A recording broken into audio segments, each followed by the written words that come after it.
kaibigan, good day everyone! Kamusta po kayo? For today vlog mga kaibigan, nais ko lang po i-share sa inyo yung aking Christmas cactus. Ngayon ko lang po to na vlog na kuna ng video.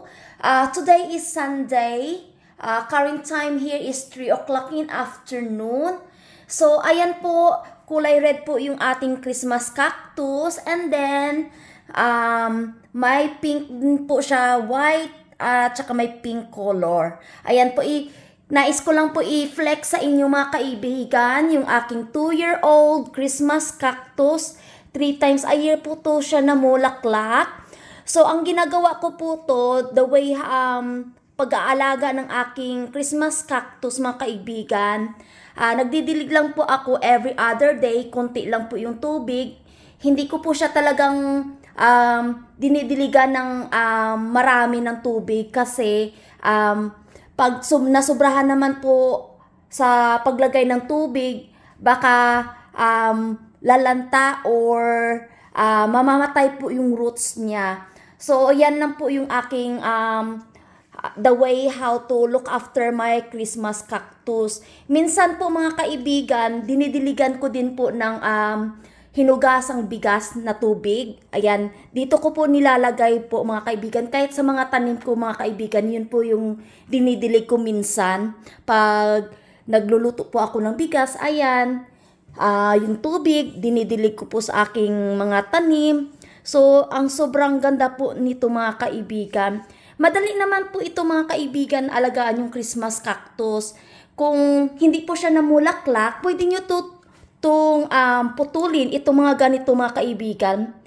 Kasi madali lang po itong mapigtas or maputol ba mga kaibigan. Ito po dati mga kaibigan, ganito lang siya.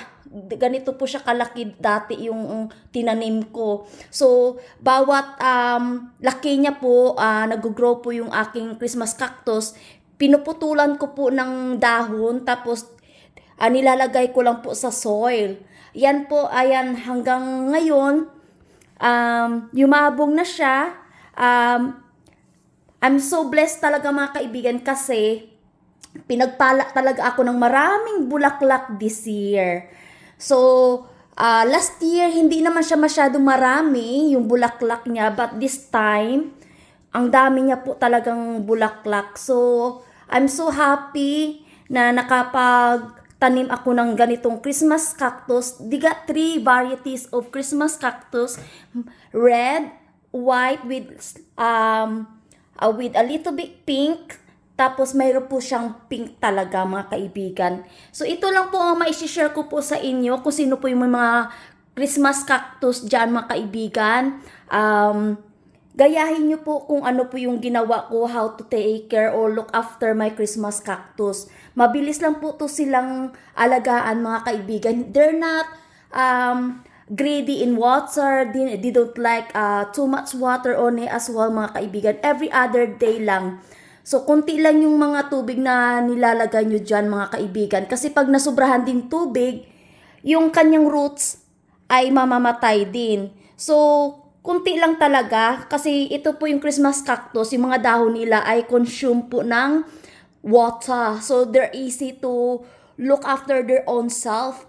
Mga ganitong klaseng tanim mga kaibigan. So, kung nagustuhan nyo po ang aking video mga kaibigan, please pa-like, pa-share, pa-subscribe at huwag kalimutan i-hit ang notification bell kung bago lang po kayo sa aking channel. Thank you so much po sa mga team bakbakan, team promote, at saka mga bagong kaibigan natin. Nag-subscribe po sa aking channel.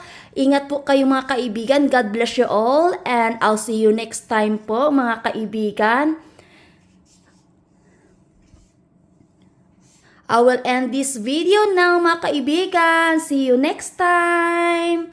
Bye for now.